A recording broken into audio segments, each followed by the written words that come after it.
Let's talk more about this, as well as those technology hearings that Alon just talked to us with Matt Gaetz, who sits on the House Judiciary Antitrust Subcommittee and will be at today's hearing. Congressman Gaetz, welcome. Ostensibly, this committee hearing is about anti-competitive behavior. But you have a different beef with some of the big technology companies. You believe that while they may be anti-competitive, they certainly may be anti-conservative speech. Why?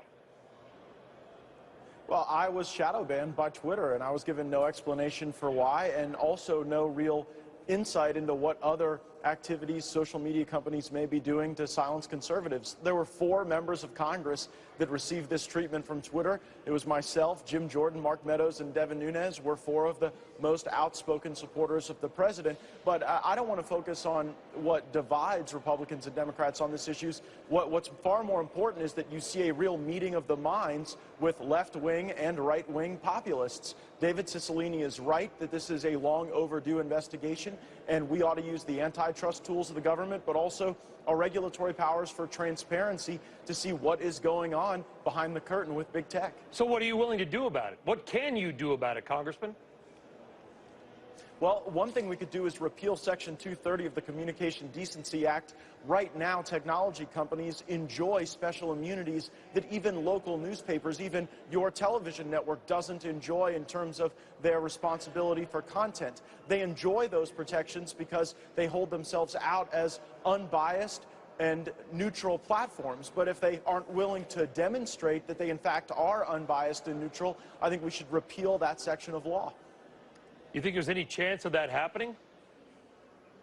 Well, right now you see something that is very rare on Capitol Hill. Republicans and Democrats arm in arm working together to see how we can change the way consumers interface with big tech. And while right now I believe there's bias against conservatives, I think even my Democrat colleagues recognize the real harm that could come upon consumers if we have 90% of search that is done through Google, and more of the way that we communicate governed by entities that aren't subject to the same laws. Well, to be fair, Congressman, they're coming together over the theoretical anti-competitive aspect, not the speech aspect that you're talking about.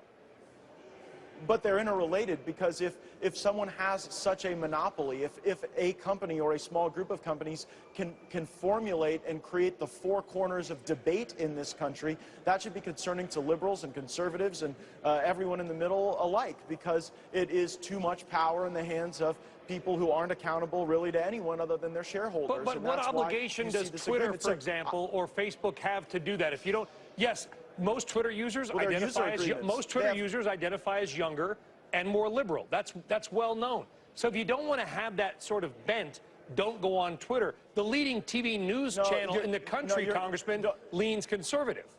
It's a balance, no? Yeah, but so defend why then Twitter would exclude my name from their search bar. They would allow my political opponents and people who don't hold my views to have access to the search bar, but I don't. But when you typed in my name, it didn't auto-complete like it would others. So it's not a question of where the discourse happens, whether people are critical of conservative viewpoints. It's whether or not the features of the technology apply equally to people regardless of viewpoint. And that's where there's been a lack of transparency, and I do believe that antitrust tools can be used to force that transparency, because if you break up big tech, as Elizabeth Warren and David Cicilline have recommended, then you'll have, I think, a blossoming of additional forums where people will have greater choice and where they choose to engage in that discourse. That choice doesn't exist today, and so technology companies shouldn't be able to put their thumb on the scale and reshape speech in our country. All right, good debate there. Congressman Matt Gaetz of Florida's got a lot of work ahead of him, but we're going to be watching closely. Congressman, thank you very much.